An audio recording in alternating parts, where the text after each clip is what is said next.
Deux joueurs uruguayens qui pètent littéralement les plombs et se battent avec des supporters colombiens. La folle rumeur, Lamine Yamal au Paris Saint-Germain et le contact rétabli entre l'Olympique de Marseille et Alexis Sanchez. C'est le programme du Journal du Foot numéro 1549.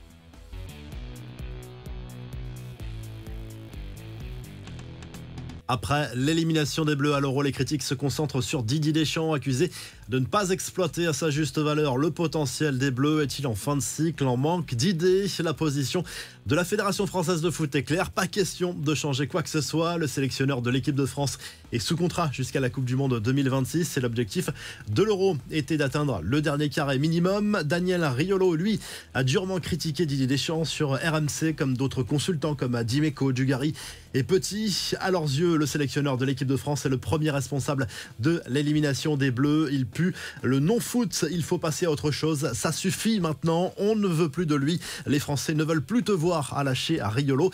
Zidane, lui, est à l'affût au cas où. Il serait le candidat idéal aux yeux de nombreux observateurs, mais très clairement, Deschamps a l'air de vouloir continuer et la Fédé le soutient.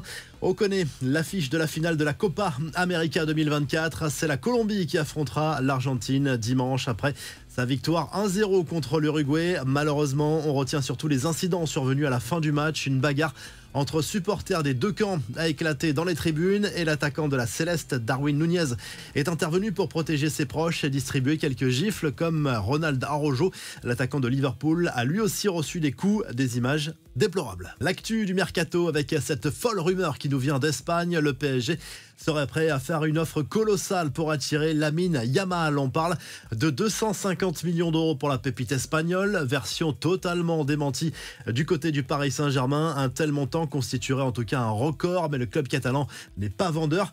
Et si Alexis Sanchez revenait à l'OM un an après le départ de l'international chilien, le club olympien a renoué le contact avec l'attaquant en fin de contrat avec l'Inter Milan.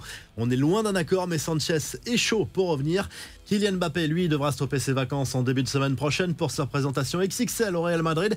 Le club merengue a confirmé la date et l'heure de la présentation de sa nouvelle star offensive sur la pelouse du stade Santiago Bernabéu. Ce sera mardi prochain à midi. Il s'exprimera aussi face aux médias le même jour.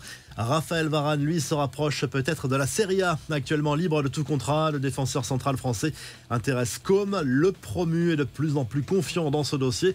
Et en plus de Nico Williams, le Barça veut bel et bien s'offrir Dani Olmo. Selon Sport, formé à la Masia, le milieu de terrain joue actuellement à Leipzig en Allemagne et disposerait d'une clause libératoire de 60 millions d'euros qui expire dans quelques jours. La revue de presse, on file en Angleterre où tous les journaux saluent la qualif des Anglais pour la finale de l'Euro à l'image du Daily Star. Victoire 2-1 contre les Pays-Bas grâce à un but dans le temps additionnel signé Watkins.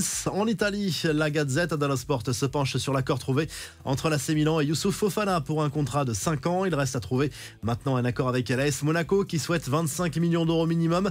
Les Rossoneri en proposent 15 pour acheter la dernière année de contrat de l'international tricolore et le journal Tutto Sport consacre sa une à Khéphren Thuram qui lui a choisi la Juve pour poursuivre sa carrière et passer un cap. C'est désormais officiel, un contrat de 5 ans et 25 millions d'euros dans les caisses de l'OGC Nice. Si tu as aimé le journal du foot, on like, on s'abonne et à très vite pour un nouveau journal du foot.